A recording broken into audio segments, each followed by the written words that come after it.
आज हम इस वीडियो में बजट 2024-25 की मुख्य विशेषताएं देखेंगे जो आपकी आगे आने वाली परीक्षाएं यूपीपीसीएस, आरओ एआरओ, बीपीएससी और यूपीपेट जैसी परीक्षाओं में बहुत ही उपयोगी होगा। चलिए देखते हैं। सबसे पहले भारत सरकार के लिए मुख्य 4 जातियाँ कौन सी हैं? गरीब, अन्नदाता, युवा और महिलाएं। बजट का विषय जान लीजिए। रोजगार, कौशल प्रशिक्षण, एमएसएमई और मध्यम वर्ग। विकसित भारत की प्राथमिकताएं क्या होती हैं? कृषि में उत्पादकता और अनुकूलनीयता में बढ़ावा देना। इसके अलावा प्राकृतिक कृषि। अब यहाँ से इम्पोर्टेंट पॉइंट स्टार्ट हो जाते हैं।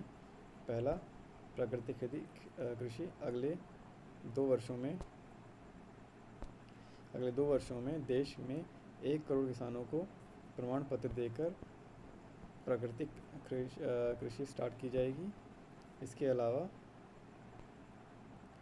10,000 आवश्यकता आधारित जैव आदान संसाधनों का केंद्र स्थापित किए जाएंगे। अब ये 2 पॉइंट्स याद रखने हैं कि 10,000 आवश्यकता आधारित जैव आदान संस्थान केंद्र स्थापित किए जाएंगे और अगले 2 वर्षों में पूरे देश में 1 करोड़ किसानों को प्रमाण पत्र और ब्रांडिंग के साथ प्राकृतिक कृषि शुरू कराई जाएगी।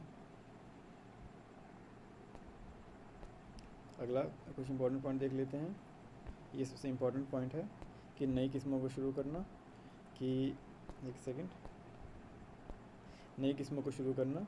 किसानों की खेती बाड़ी के लिए 32 कृषि और बागवानी फसलों की 109 उच्च पैदावार वाली और जलवायु अनुकूलन किस्में जारी कीजिए। ये इम्पोर्टेंट पॉइंट है कि स्टेटमेंट वाइज ये ऐसे क्वेश्चन स्टेटमेंट वाइज ज़्यादा आते हैं कि बजट में ये बताएं कि इसमें से कौन सा पॉइंट सही है, कौन सा पॉइंट गलत है। तो इसमें आप देखें 32 कृषि और बागवानी फसलों की 109 नई प्रजातियों का गवर्नमेंट जारी करेगी जिससे कि किसान उसकी खेती कर सकें। अगला प्रश्न, झींगा उत्पाद और निर्यात। झींगा खेती प्रसंस्करण और निर्यात के लिए नाबार्ड के माध्यम से वित्त पोषण की सुविधा उपलब्ध कराई जाएगी। इसके अगला पॉइंट, डिजिटल सार्वजनिक अवसंरचना यानी डीपीआई जिसको बोला जाता है कि डीपीआई डिजिटल सार्वजनिक अवसंरचना की किसानों की जो जितने भी लैंड होता है या फिर खेत होते हैं उनको एक डिजिटल प्लेटफॉर्म पे इकट्ठा कर देना। 3 वर्षों में किसानों और उनकी ज़मीन को शामिल करने के लिए डीपीआई 400 जिलों में डिजिटल फसल सर्वेक्षण, ये इंपॉर्टेंट है, कितने जिलों में डिजिटल फसल सर्वेक्षण किया जाएगा 3 वर्षों के अंदर? 400 जिलों में। सबसे इम्पोर्टेंट पॉइंट है कि डिजिटल सार्वजनिक अवसंरचना के अंतर्गत कितने जिलों में डिजिटल फसल सर्वेक्षण किया जाएगा? तो आपका आंसर हो जाएगा 400। ये पॉइंट बहुत याद रखने हैं क्योंकि ऐसे ही पॉइंट क्वेश्चंस में पूछे जाते हैं। अगला पॉइंट देखते हैं, रोज़गार और कौशल के लिए पीएम पैकेज। रोजगार संबंध प्रोत्साहन के लिए गवर्नमेंट ने 3 योजनाएं लागू की हैं। इतने कोई खास नहीं लेकिन फिर भी एक बार देख लेते हैं। सब पहला कि सभी औपचारिक क्षेत्रों में पहली बार रोज़गार प्राप्त करने वाले को 3 किश्तों में 15,000 रुपये तक एक माह का वेतन, अब मैक्सिमम आपको 15,000 रुपये मिलेंगे जो 1 माह का वेतन के बराबर होगा। इससे 210 लाख युवाओं को लाभ प्राप्त होने की आशंका है। लेकिन इसकी सैलरी की सीमा 1 लाख से ज़्यादा नहीं होगी। अगर किसी की पहली सैलरी 1 लाख से ज़्यादा है तो ये लाभ उसको नहीं मिलने वाला। अगला पॉइंट देख लेते हैं, ये भी इतना भी काम का नहीं है। अगला पॉइंट, सरकार नियोक्ताओं के ईपीएफओ अंशदान के लिए 2 वर्षों तक 3,000 रुपये प्रति माह प्रतिपूर्ति करेगी। इससे 50 लाख नौकरियों के सृजन होने की आशा है। देख लिया। अगला पॉइंट देखते हैं, उद्योग के सहयोग से कामकाजी महिला हॉस्टलों की स्थापना करके कामगारों में महिलाओं की अधिक भागीदारी को सुविधाजनक बनाना, शिशु गृह की स्थापना करना। ये इम्पोर्टेंट पॉइंट हो सकता है। इसको आप मेंस में भी यूज़ कर सकते हैं, चाहे यूपीपीसीएस या बीपीएससी मेंस या उत्तराखंड पीसीएस मेंस में। अगला पॉइंट, सरकारी संवर्धित निधि की गारंटी के साथ 7.5 लाख रुपए तक का ऋण दिया जाएगा। सरकारी संवर्धित निधि की गारंटी के साथ इससे प्रतिवर्ष 25,000 छात्रों को सहायता मिलेगी। ये पॉइंट इम्पोर्टेंट है कि घरेलू संस्थानों में उच्चतर शिक्षा के लिए 10 लाख रुपए तक के ऋण की वित्तीय सहायता दी जाएगी। कहाँ के लिए? सिर्फ घरेलू संस्थानों में उच्च शिक्षा के लिए 10 लाख रुपए तक का वित्तीय ऋण दिया जाएगा। इससे प्रति वर्ष 1 लाख विद्यार्थियों को ई वाउचर दिया जाएगा और 3% वार्षिक ब्याज की सहायता दी जाएगी। कौशल प्रशिक्षण कार्यक्रम, ये भी इम्पोर्टेंट है। 5 वर्षों की अवधि में 20 लाख युवाओं को कौशल प्रशिक्षण दिया जाएगा। 5 वर्ष की अवधि में 20 लाख युवाओं को कौशल प्रशिक्षण दिया जाएगा। इसके साथ हब और स्पोक मॉडल में 1000 औद्योगिक प्रशिक्षण संस्थानों का उन्नयन किया जाएगा, यानी कि उनको बनाया जाएगा। उद्योग की कौशल संबंधी आवश्यकताओं के अनुरूप पाठ्यक्रम की विषय वस्तु और फ्रेमवर्क तैयार किए जाएंगे। अगला पॉइंट देखते हैं, विकसित भारत की प्राथमिकताएं। पूर्वोदय, विकास भी विरासत भी। इस पॉइंट को आप मेंस में यूज़ कर सकते हैं, विकास भी विरासत भी, पेपर 1 या पेपर 3 में। जैसे ये पॉइंट इम्पोर्टेंट है कि पूछ सकता है कि अमृतसर कोलकाता औद्योगिक कॉरिडोर के लिए बिहार के किस डिस्ट्रिक्ट में औद्योगिक नोड का विकास किया जाएगा? तो आपका ऑप्शन क्या होगा? गया। कि गया में अमृतसर कलकत्ता औद्योगिक कॉरिडोर के औद्योगिक नोड के रूप में गया को विकसित किया जाएगा। अब यहाँ पे अगला पॉइंट, महिलाओं और बालिकाओं के लाभार्थ योजनाओं के लिए 3 लाख करोड़ रुपए का आवंटन किया गया है। अगला पॉइंट, प्रधानमंत्री जनजातीय उन्नत ग्राम योजना। इसके अंदर क्या है? इसके अंदर 63,000 गाँवों को कवर करते हुए आदिवासी समुदायों की सामाजिक आर्थिक स्थिति में सुधार लाया जाएगा। इससे 5 करोड़ जनजातीय लोगों को लाभ होगा। प्रधानमंत्री जनजातीय उन्नत ग्राम योजना, ये इंपॉर्टेंट पॉइंट है कि पूर्वोत्तर क्षेत्र में इंडिया पोस्ट पेमेंट बैंक की 100 से अधिक शाखाएं खोली जाएंगी। कहाँ पे? पूर्वोत्तर क्षेत्र में। पूछ सकता है कि बजट में कहाँ इंडिया पोस्ट पेमेंट बैंक की 100 से अधिक शाखाएं खोली जाएंगी? उत्तर, दक्षिण, पूर्व, पूर्वोत्तर या पश्चिम, ऐसे करके तो आपको याद होना चाहिए पूर्वोत्तर क्षेत्र में। अगला पॉइंट है आंध्र प्रदेश पुनर्गठन अधिनियम। 2024-25 में आंध्र प्रदेश को 15,000 करोड़ दिए जाएंगे जिससे कि वह अपनी राजधानी अमरावती का निर्माण कर सकें।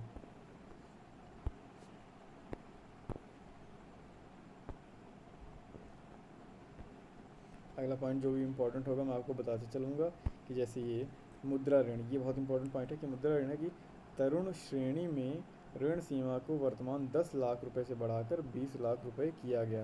अब ये सभी के लिए नहीं किया गया, ये सिर्फ उन्हीं लोगों के लिए है जिन्होंने इस मुद्रा योजना का लाभ लिया और अपना ऋण तय समय के अंदर चुका भी दिया। उन्हीं लोगों को तरुण श्रेणी में वर्तमान में जो ऋण है वो 10 लाख से बढ़ाकर 20 लाख रुपए किया गया है, सभी के लिए नहीं है।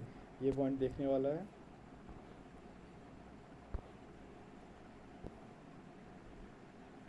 ये पॉइंट इम्पोर्टेंट है। राष्ट्रीय औद्योगिक कॉरिडोर विकास कार्यक्रम के तहत 12 औद्योगिक पार्क का विकास किया जाए। कितने औद्योगिक पार्क? 12 औद्योगिक पार्क का विकास किया जाएगा। घरेलू उत्पादन और रिसाइकलिंग और ओवरसीज अधिग्रहण के लिए क्रिटिकल मिनरल मिशन भी लॉन्च किया गया है गवर्नमेंट के द्वारा। इंटर्नशिप का देख लेते हैं।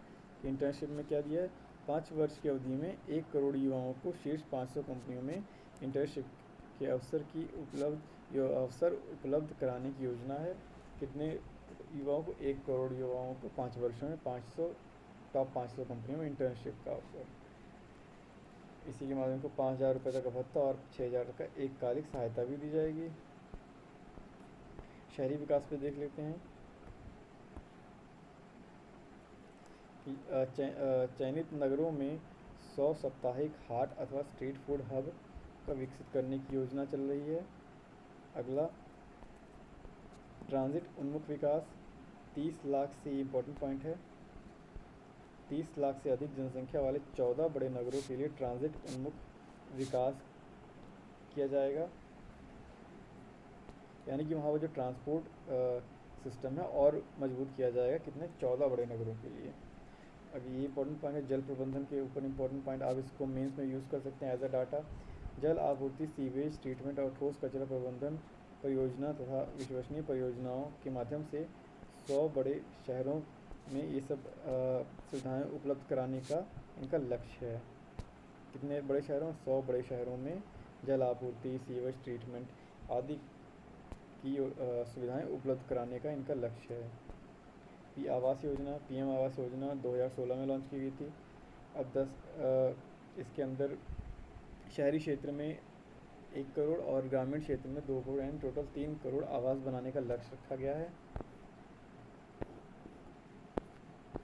ऊर्जा सुरक्षा, ये इम्पोर्टेंट है कि नाभिकीय ऊर्जा में निजी क्षेत्र के साथ पहल की जाएगी, जबकि नाभिकीय ऊर्जा में प्राइवेट प्लेयर्स का कोई भी रोल नहीं होता, लेकिन गवर्नमेंट इस बार से प्राइवेट प्लेयर्स के साथ कोलैबोरेट करके भारत में लघु रिएक्टरों की स्थापना की जाएगी, जिसको भारत रिएक्टर बोला जाएगा, भारत लघु मॉड्यूलर रिएक्टर बोला जाएगा। अगला पॉइंट है ऊर्जा लेखा परीक्षा। सूक्ष्म और लघु उद्योगों को स्वच्छ सुरक्षा अपनाने के लिए वित्तीय सहायता दी जाएगी। अगला पॉइंट जो इम्पोर्टेंट पॉइंट है आपको बता दूंगा।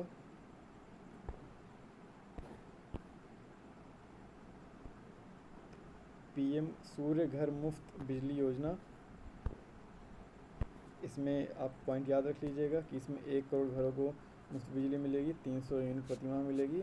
अब तक 1.28 करोड़ पंजीकरण हो चुके हैं इस योजना के लिए, जो कि बहुत ही नंबर हैं। अब आ गया इंफ्रास्ट्रक्चर, ये सबसे इम्पोर्टेंट पॉइंट। इंफ्रास्ट्रक्चर के लिए 11.1111 लाख करोड़ रुपए का प्रावधान किया गया है, जो कि जीडीपी का 3.4% है। कितना है? 3.4%। ये इम्पोर्टेंट पॉइंट है कि पूछ सकता है कि बजट 2024-25 में जीडीपी का कितने परसेंट अवसंरचना पर खर्च करने का प्रावधान किया गया, तो वह 3.4%। अगला पॉइंट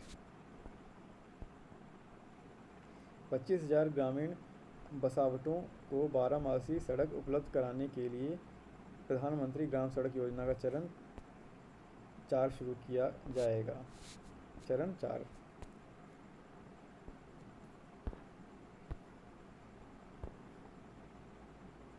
अगला पॉइंट असम, सिक्किम और उत्तराखंड में बाढ़ प्रबंधन और संबंधित योजनाओं के लिए सहायता दी जाएगी। हिमाचल में पुनर्निर्माण और पुनर्वास के लिए सहायता दी जाएगी।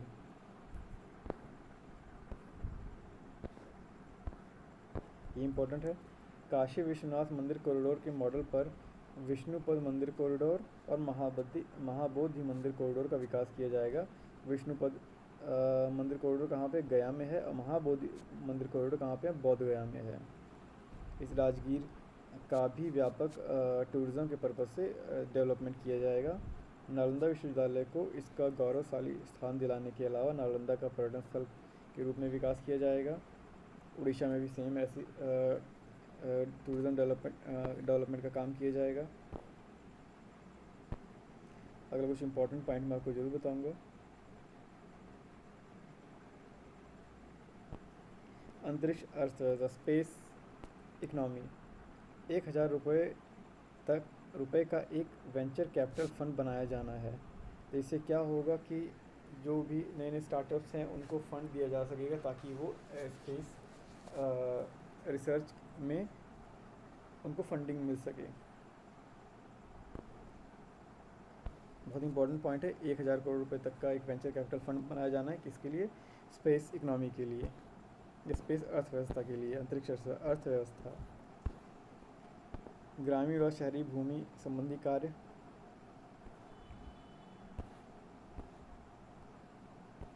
इंपॉर्टेंट पॉइंट्स आपको बताऊंगा।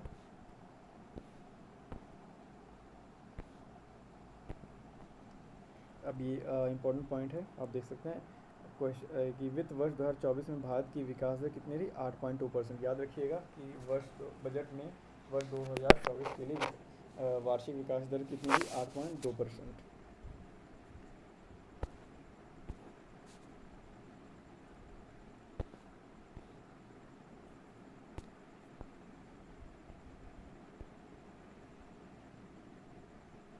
जीडीपी के परसेंटेज के रूप में राजकोषीय घाटे में कमी कितनी आ गई है?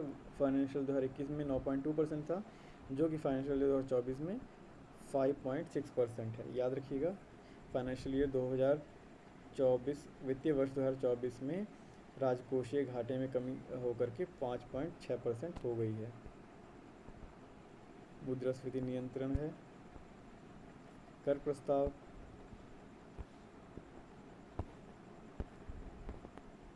कुछ सीमा शुल्क में परिवर्तन हुआ, इसको देखा जाए कि कुछ चीज़ें सस्ती हुई हैं, कुछ चीज़ें महंगी हुई हैं।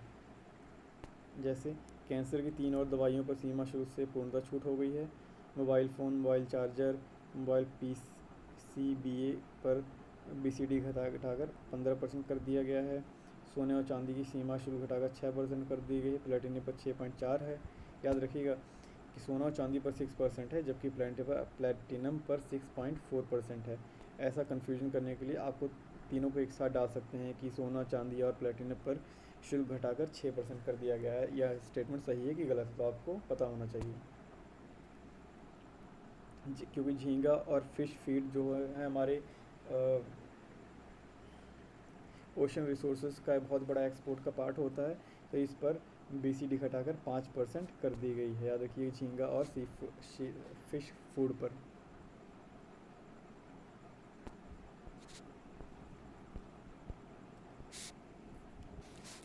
और ये इंपॉर्टेंट पॉइंट है, वित्तीय परिसंपत्तियों पर लघु अवधि के लाभों पर 20% कर लगेगा और दीर्घ अवधि के लाभों पर 12.5% कर लगेगा। वित्तीय परिसंपत्तियों पर पूंजीगत लाभ की छूट सीमा को बढ़ाकर 1.25 लाख प्रतिवर्ष किया गया।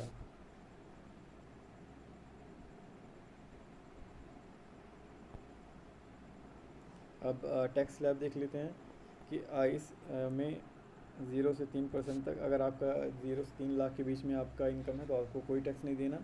अगर 3 से 7 लाख के बीच में आपकी इनकम है तो आपको 5% टैक्स देना होगा। और अगर आपकी इनकम 7 से 10 लाख है तो आपको 10% टैक्स देना होगा। तो ये जो कि पहले सीमा थी, पहले 3 से 6 लाख पर 5% था, जो कि सीमा बढ़ाकर 3 से 7 लाख कर दी गई है।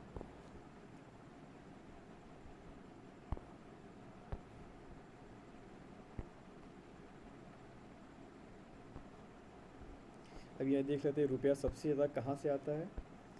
तो रुपया सबसे ज़्यादा आता है उधारी और यानी कि बोरोइंग से हम सबसे ज़्यादा रुपया आता है 27%। फिर उसके बाद आता है इनकम टैक्स। इनकम टैक्स से 19% के आसपास गवर्नमेंट का रुपया आता है। फिर आता है जीएसटी, तीसरे नंबर पे है जीएसटी, चौथे नंबर पे है कॉरपोरेशन टैक्स। तो आप ये 4 पॉइंट याद रख लीजिएगा। सबसे पहले पे बोरोइंग्स या फिर उधारी, दूसरे नंबर पे आयकर, तीसरे नंबर पे जीएसटी, चौथे नंबर पे कॉरपोरेट टैक्स या निगम कर। रुपया जाता कहाँ पे है, ये सबसे इम्पोर्टेंट चीज़ है। आता सबसे ज़्यादा उधारी से है, लेकिन जाता सबसे ज़्यादा कहाँ पे है, करों और शुल्क में राज्यों का हिस्सा देने में 21% जाता है।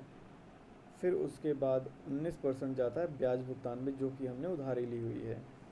उसके बाद जाता है 16%, जो कि रक्षा और सब्सिडी पर पूंजीगत व्यय को छोड़कर केंद्रीय क्षेत्र की स्कीम, माफ़ कीजिए, केंद्रीय क्षेत्र की जो स्कीम है उस पर 16% जाता है। रक्षा पर जाता है 8%। याद रखिए, रक्षा पर सबसे ज़्यादा कितना खर्च होता है, 8% खर्च होता है। सबसे ज़्यादा कहाँ जाता है, राज्यों को जीएसटी दिया जाता है, कर दिया जाता है, उसमें सबसे ज़्यादा खर्च होता है। अब ये भी देख लेते हैं कि किस क्षेत्र में सबसे ज़्यादा खर्च किया गया। रक्षा के लिए 4,54,000 करोड़, ग्रामीण विकास के लिए 2,65,000 करोड़, शिक्षा के लिए 1,25,000 करोड़, स्वास्थ्य के लिए 89,000 करोड़। ये भी मेन पॉइंट याद रखें, सभी नहीं याद रखें। जैसे रक्षा हुआ, ग्रामीण विकास हुआ, स्वास्थ्य हुआ, शिक्षा हुई। स्वास्थ्य पे 89.287 लाख करोड़। और इम्पोर्टेंट यही है। और ये भी देख लेते हैं, ये इम्पोर्टेंट बहुत ज़्यादा है कि लास्ट टाइम 2023 में ऐसे क्वेश्चंस आ गए थे यूपीपीसीएस प्री में, कि वो बिल्कुल इसी तरह के क्वेश्चन थे कि अगर मनरेगा का 2022-23 में इतना बजट था तो 2023-24 में कितना बजट हुआ, बजट कम हुआ कि ज़्यादा हुआ। तो हमको ये कुछ परियोजनाओं को देखना है कि ताकि उनका बजट कम हुआ है कि ज़्यादा हुआ। जैसे बजट 2023-24 में मनरेगा को 60,000 करोड़ मिले थे, जबकि बजट 2024-25 में इसको 86,000 करोड़ मिल, यानी कि सीधे सीधे कितना 26,000 करोड़ का जंप आया है इस पर। तो याद रखिए 26,000 करोड़ बढ़ा है मनरेगा के लिए। अनुसंधान और विकास परियोजनाओं के लिए 2023-24 में 840 करोड़ था, जो कि बढ़ के 1200 करोड़ हो गई है। ये इंपॉर्टेंट है। नाभिकीय ऊर्जा पर ये बहुत ही ज़्यादा इंपॉर्टेंट है। नाभिकीय ऊर्जा परियोजना के लिए जहाँ 412 करोड़ दिए गए थे, सबसे ज़्यादा देखिए कितना ज़्यादा परिवर्तन हुआ कि 2,228 करोड़। इम्पॉर्टेंट देखें, सभी नहीं देखने होते इसमें। जैसे एलपीजी के प्रत्यक्ष लाभ अंतरण एलपीजी, ये पहले 180 करोड़ था, अब वो बढ़ के 1500 करोड़ हो चुका है। डायरेक्ट बेनिफिट ट्रांसफ़र एलपीजी के लिए 1500 करोड़ दिया गया। लास्ट ईयर बजट 2023-24 में 180 करोड़ दिया गया था। आपका वीडियो यहीं पे ख़त्म होता है, और तब तक के लिए धन्यवाद, और वीडियो देखने के लिए बहुत बहुत शुक्रिया।